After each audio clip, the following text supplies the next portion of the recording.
Hello students, in this video we will discuss about new chapter Introduction to Three-Dimensional Geometry, which is the 12th chapter of the class 11th Maths and Study.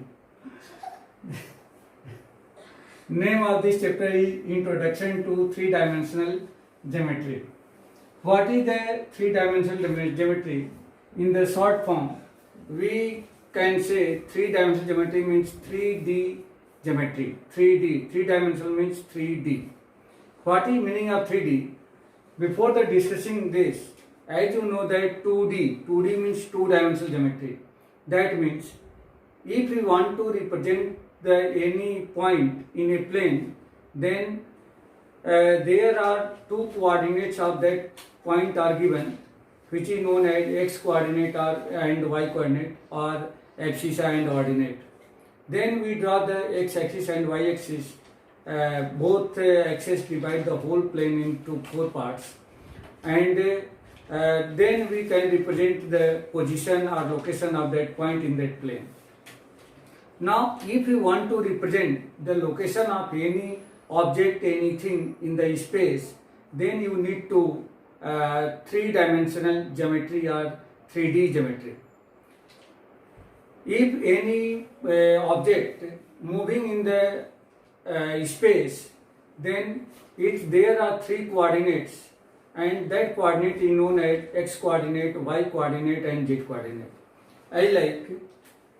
Suppose this is the x coordinate, this is the x axis, this is the y axis, and this is the z axis. All these three axes meet at a point which is known as origin, and coordinate of this origin is 0, 0, 0. Since this is not only three part divide this plane, but these three lines which are mutually perpendicular to each other, it divides the whole space into 8 parts, and it is known as octant. What is octant? That means there are 8 parts, and this will be imagine 3D. 3D means three-dimensional geometry.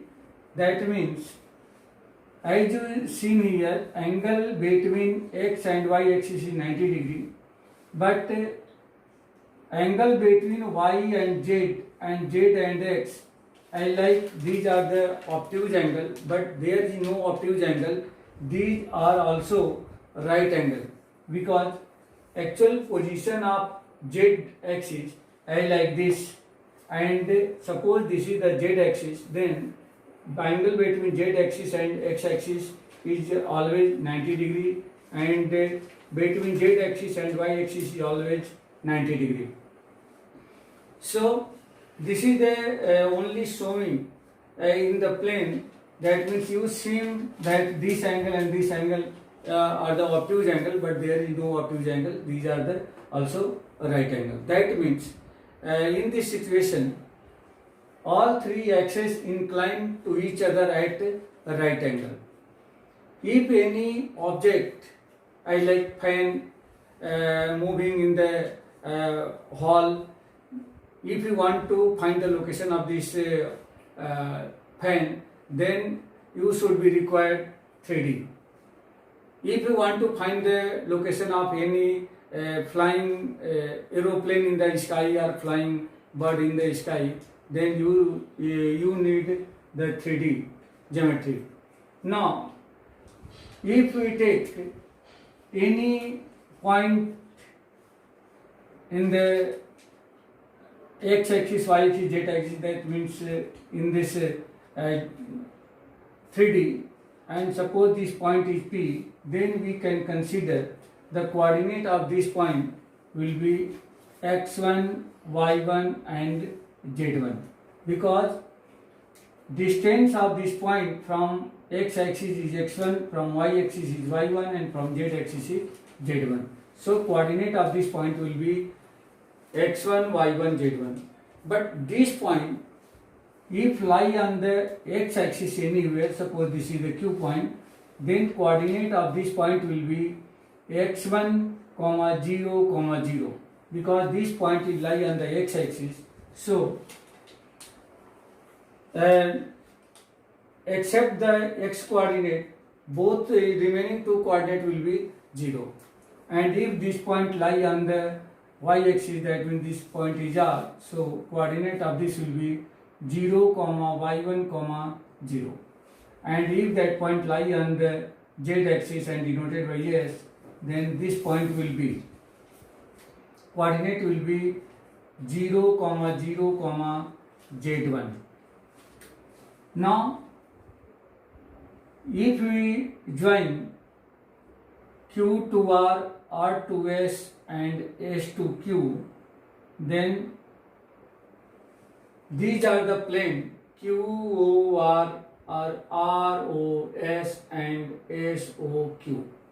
If any point, suppose point T lie in the plane XOY plane, then coordinate of this point will be x1, y1 and 0. That means x and y coordinate will become and z coordinate will be 0.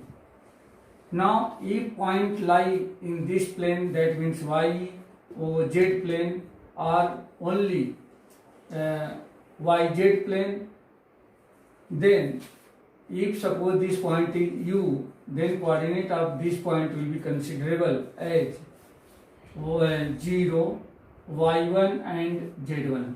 And if this point v lie in this plane QOS or XOZ plane, then coordinate of this will be x1, 0 and z1. Since this is the 3D, that means this is the some basic of the three-dimensional geometry. Now in the next video, we will discuss about how to find the distance between any two points given in the 3D.